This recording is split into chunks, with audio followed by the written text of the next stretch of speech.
Let, So, let me let me ask you a question. Speaking of 1991, Showa. are you caught up on Cobra Kai? Are you a Cobra Kai guy? I am caught up on Cobra Kai. I saw I'm season 4 of Cobra Kai. all right. I'm trying to catch up. I'm on season 2 right now. I enjoy Cobra Kai. It was a show that my wife and I both enjoyed when it first came to Netflix. But that was Right. prior to season 2 coming out, or it was just when season 2 came out. And my wife was like, "Oh, we got to watch this show," and she's like, "Oh, we got to watch it together." And I said I would love to watch the show because my wife and I have I would love to. opposite TV I would love TV to. tastes. Yeah, no, we have, Oh, we have completely opposite TV. Oh, It's that very jack different. We have to situation. like Game of Thrones was the one show that we both enjoyed Both together. gravitated to. Yeah, Curse of Oak Island on History Channel is another one. But Yeah, you guys, you were big about that one a couple oh, of I years love ago. that show. They're gonna look. They are. I'm telling you, they're They're gonna not gonna find find something. anything, man. They're not finding anything. They're man. finding gold and silver right now. Gold and I don't wanna- silver I don't want to hurt your feelings.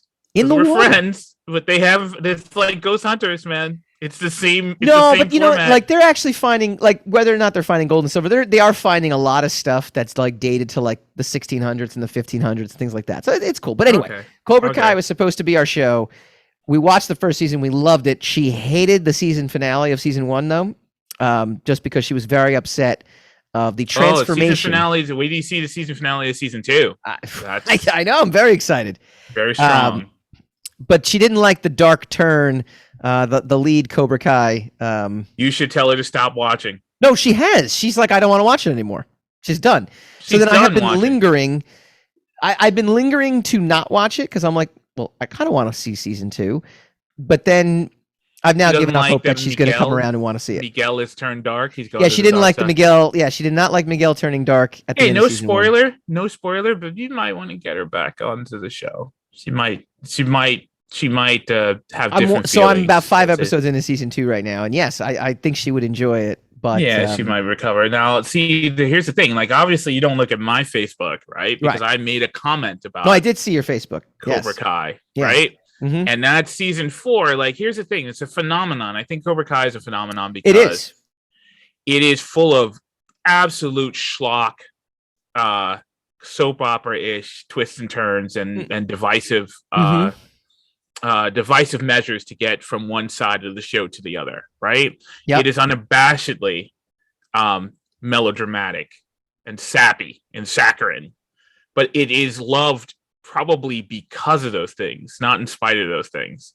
Correct. And that's a new phenomenon because a lot of times when people will receive new material that tries to do these same tricks, they will have no patience for it. Right? There will be no patience for it whatsoever. What This Cobra show Kai is does. this Yeah, show sorry. seems to have infinite. I didn't mean to. I'm sorry. This show seems to have infinite. The people have infinite patience for it. I don't mean patience as in they're tolerating it, but they're just here for it. You know, they have infinite threshold for that kind of shit, and it's weird. It's just weird to me. It's wonderful. I think it's I mean, it's very positive. It's very hopeful. It's a very, it's a very good thing that people are loving it, and that they're, the show is leaning into what people are loving about it. Apparently, I haven't done a study on it, but it's apparently I agree with the general sentiment, just from my own social media bubble of what people love about it. The reason is.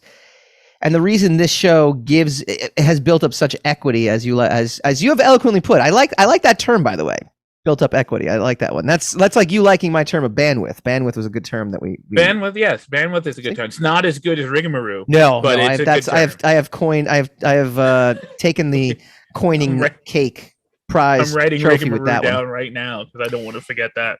The reason Cobra Kai has built up this kind of equity to go along with it is that, like a good telling, or a good, like, I don't want to call it reboot.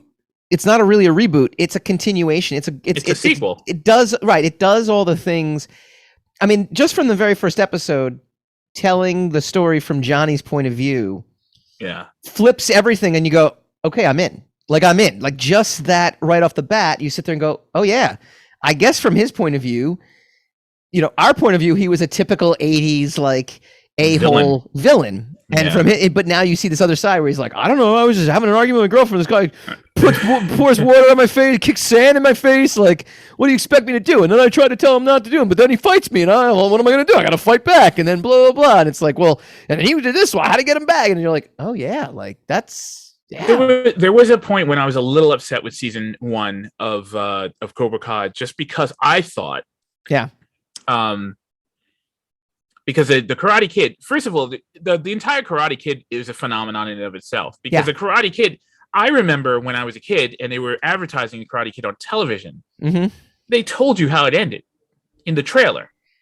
They said, by the end of this movie, you will be up on you'll be up cheering, and and I'm like, well, obviously he wins, right? Because well, now it's I'm not going to be cheering if he loses. Well, in theory, then you're like, well. I mean, he wins, right? I hadn't seen Rocky, so I didn't know that there's a possibility that the champion couldn't win, right? Yeah. Okay, so fair enough. And I was also young, but I was like, well, I already know how it ends. I'm not going to go see that. And I went to see it with my mom and my mom's boyfriend at the time. Great. It is actually a great family movie to go see. It was. And it was just kind of, as dumb as that movie was, it was awesome. I don't know how to describe it. It's not a sophisticated film. So the writer of that movie wrote one of my favorite how to write screenplay books of all time and referenced that the entire time. It is a textbook perfect screenplay. Yeah. In terms of act structure and arcs and rising and falling action and stakes, which is one of the reasons my wife has given up watching it with me too, because the entire time I'm watching season 1, I'm like, look, this is a perfect character arc for Miguel. They put him out here, and then they brought him up here, and then by the end they give him this like a legitimate challenge to why he would be here. And now, oh my god, what a character arc! And she's like, I'm not watching this with you anymore. like I'm done. But she's like, here's my overbaked take on it was. I thought because the Karate Kid is such a 80s iconoclastic piece of material about morality and righteousness and and being sensitive and being able to be sensitive and still being able to defend yourself or whatever. I thought when we were going to watch it, we were going to see the show from Johnny's point of view. I thought the show was going to justify the other way around of seeing it, seeing it from from the quote unquote bad boys position, but I thought it was gonna, like, how you see a movie about a movie made by a pacifist, and the entire movie is justifying the pacifist way of life of nonviolence. And you watch a movie about war. You watch a movie about soldiers. Yeah. And then you get, and it justifies the fact that we need soldiers also, So I thought that the first series was going to justify that we still need point of view from Johnny's perspective. But I mean, throughout the series, he sort of became a good guy, So it was sort of, I thought it was sort of I thought it was sort of a backpedal from the potential of what the narrative was going to be, but it wasn't. Turned out I was wrong about that, but it was, it turns out it was fine what it was. And also it's kind of a character study of, nobody's black and white and everybody's kind of nuanced and everybody has their kind of thing. But in spite of telling you that, it's also saying, yeah, but this is still a fairy tale. It's just a weird phenomenon, and season 4, again, no spoilers. Leans really heavy. You're very good at not spoiling. I agree with you. You're excellent at not, spoiling it for me. I will get to it. I will actually, like I said, midway through, so I'm doing pretty good with it. Season 4 just really leans heavy into the melodrama, but people are here for it, man. Nobody's upset about it. Nobody thinks it's taken a wrong turn yet, and we're 4 seasons in. So that's intense, that's pretty substantial. I find that 5 seasons tends to be the push point for most people. I don't know. Sometimes it's 3. Sometimes you don't do better than the 3rd season. Sure. And then people are like, it's been on a decline ever since season 3. So, I mean, there's always opportunities to mess these things up. I'm not saying the show is safe by any stretch of the imagination. Right. And like which we'll talk about later, you could get all the way through a series and then get to the last episode and have the general consensus be that you didn't stick the landing, and suddenly the whole show is crap, which is what I'm experiencing going on now with the Dexter. Yeah, so that's a good. I like your segues. So talk to me about Dexter. That is another show that my wife actually loves, but I've never seen an episode. Oh, you've never seen an episode of Dexter? I don't even know where to start. You know the premise, though, right? I am up on the pop culture. Okay. Yeah. Well done. Look, they brought it back. I don't know why they brought it back. They brought it back for the sake of bringing it back. It did its job. It was the most watched show in Showtime history. That last. I think the last episode definitely, but I think the series in general, in Showtime history, people love Dexter. Yeah. But one of the big sticking points with Dexter was that season 8 ended terribly. The season 8 finale was horrendous. I've heard something about like a lumberjack or something, some sort of thing. Let's not even get into it, because if I started to get into it, it could be spoilers. It could have, so let's not. This I don't know if this was a selling point of this one. I don't know if it was part of the marketing of redoing the season, but everybody considered that since we're going to get a little more Dexter, this is an opportunity for them to make up for the season 8 Correct. finale. Yes, I heard big things about this. Yeah, but I don't know if that was Redemption part of the Theater. Yeah, I don't know if Redemption was part of the official marketing of it, but that's basically what people labeled it as. Mm-hmm. And apparently it didn't work because no one's happy with the season finale. Now, is there going to be another season, or is that it? I think. Who knows? So, I mean, maybe were I to elaborate on that, we get into spoilery territory. I got it. Who knows? Okay. So I have two things to navigate. I got to tell you, I have made it my 2022, or one of my 2022 goals is to consume more of these shows that I know of for so long, but I just haven't. Just never watched it. Yeah. Like I'm trying to work things into I'm trying to change up my daily routine so that I am more inspired to watch these kind of things. Because a lot of times, like I said, and again, if you're a fan of the show, I'm just exhausted by the end of the day, working straight through, watching kids and all that other fun stuff, to the point where like 9 o'clock at night, I'm like, I'll watch Ancient Aliens because it's just, I don't have to think. It's very, UFO conspiracy shows, awesome. I'll watch them all day. I've seen them all. I know all of them. I'll still watch them over and over again. Netflix has a new one out, and I'm like, yeah, they're talking about Roswell again. I've heard about Roswell a million times, but I'll watch it again because I don't have to think. It's very good. Sports are like that too. But so Dexter should be on the list as well. One show that is on our list regardless, mutually, not you and my wife, but just you and I. Book of Boba Fett, episode 3. Spoilers for anybody who hasn't seen it yet. I am just thoroughly enjoying the show. I'm enjoying it for the time capsule aspect to it, where I'm brought back to being 7-8 years old and reliving that whole. Everyone's complaining they need to get off a desert planet. I don't disagree with them, but I love the fact that they are just really exploring Tatooine in a way that we haven't seen before. Really dissecting, who's living there, who's not. What the power structure is. I love the fact that, again, spoiler if you haven't seen it, they finally brought back the Rancor, which was one of my, I remember being 7 years old and being genuinely terrified of the Rancor. Genuinely, oh my God. Okay. He's gonna eat that pig. He ate that pig. Oh my God. I felt bad for the pig in this episode too, by the way, because he got bit. Yeah, but they fixed him. He was all right. They fixed him. Well, I was just thinking to myself, I'm like, fake Chewbacca was going to eat that guy. Black Costanza. I know he has a name. Costanza. He's fake Black Chewbacca. Costanza. He's not fake Chewbacca. He's Black Costanza. He's got a name. Black Costanza? Called by his name. Black Costanza. Called Black Costanza from now on. I like that. Oh Lord, never mind. He seems cool though. I'm poking fun. I'm just poking fun at him. He's coming back. He's coming back. Oh, he's a fan favorite too. I mean, he's big with Boba. He's gonna be in the Boba camp. He's big in the community. All over. I am. I'm liking the show. There's a charm to it. I think it's a very charming show.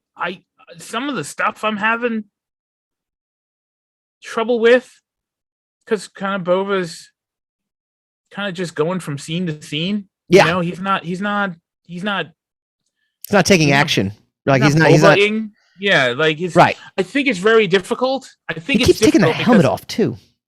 It's tomorrow. He's like, I'm not keeping this. I'm not the Mandalorian. But like, I'm not keeping this on. Like, I get it when he's like behind the scenes, but like he'll go into like his into battle and be like, the one thing that will protect me from getting assassinated, I'm gonna just take it off.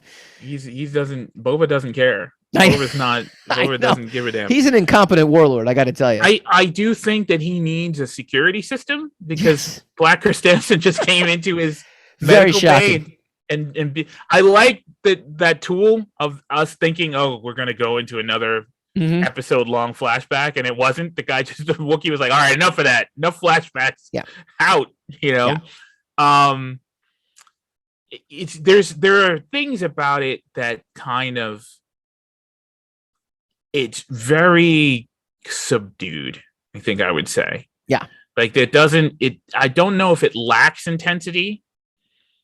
But it is not intense. I don't know if it needs to be more intense, but it's not. And it's certainly not intense. And like, okay, so these twins come to Boba and they're like, look, we don't really want the territory that we just threatened you for last episode. And here's a Rancor. Yeah. But we just sent the assassin to kill you a day ago. Right. So like, okay, so now, so I'm supposed to take this Rancor in and not think that there's something fishy about it, right? And I'm supposed to take his Rancor keeper, right? I immediately, as that door's opening, I'm like, Trojan horse coming right here. Yeah, I'm like, wait a minute, that's first of all, that's Machete, don't ever trust Machete, but it's kind of strange. Like I like the Rancor, I like the set, I love the fact that it's the same visuals from Return of the Jedi. Yeah. I love. I'm okay with his weird biker gang with their strange, My Little Pony scooters that they're on. I mean, Boba Fett must be like the most convincing person in the world. He's like, "You'd come work for me. Sure, we'll try to kill a gigantic Wookiee now for you, and we've just met you." But they did spend like 10 minutes talking about there's no work and there's no money. We don't have any work and we don't have any money for water. So he's like, well, come work for me. And then he gave him, then he paid for their water. Don't trust Stephen Root either. No, he'll burn your whole office down. Stephen Root's a bad person to trust. Like, you didn't know him from Boardwalk Empire. I wasn't a Boardwalk Empire guy. Utterly treacherous in that. Yes. So yeah. But I'm liking it. I enjoy it. I'm seeing a lot of reactions to it. It's like, oh man, we don't know where this is going. I don't. Yeah. I like that. I like that. I don't know where it's going. It doesn't matter that you know where it's going or not, because even when it gets there, it's all about where it gets to, right? You're not going to decide on a show until it gets there. So like, why is everybody acting like, oh, these episodes are not, capturing my look? If it sticks the landing, everyone's going to say it's great. Yep. If it doesn't, everyone's going to say it's crap. So why not wait till the end? I'm enjoying the journey. I'm enjoying the journey.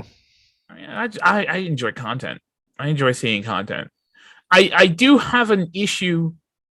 My only issue is that he just kind of saunters into was like, oh, okay, we're gotta go to the mayor's house. Okay, we're going to see the mayor. Oh, the mayor's not in.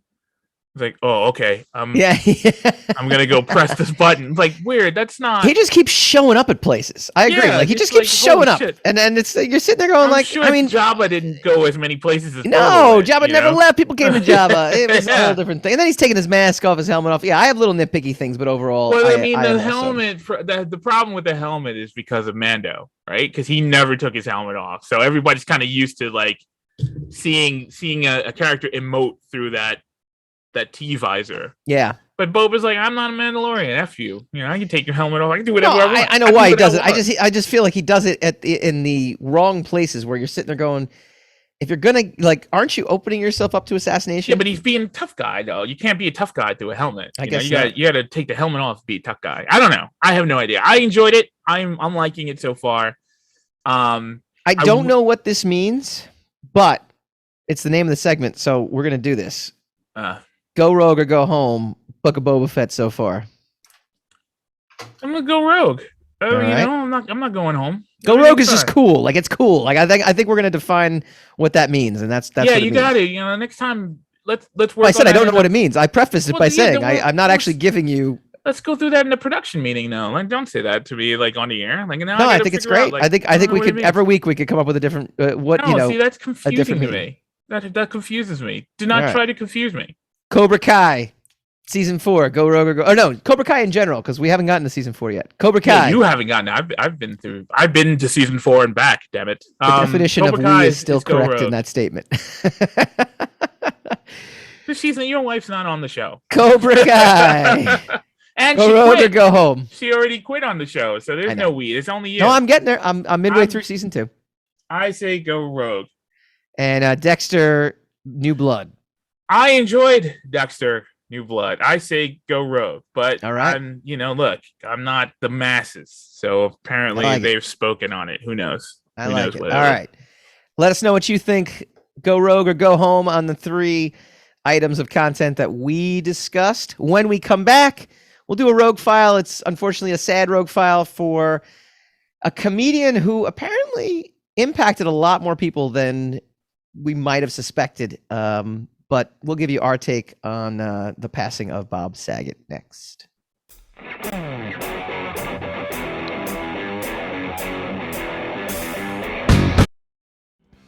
Hi guys, Mike Dolce here from the Rogue Wave podcast. If you like this video, please feel free to like, share, subscribe, all that fun stuff. It really helps us out. Leave a comment, let us know what you'd like to see in future episodes, and tune in every Wednesday night, 8 p.m. Eastern for a brand new episode of the Rogue Wave podcast.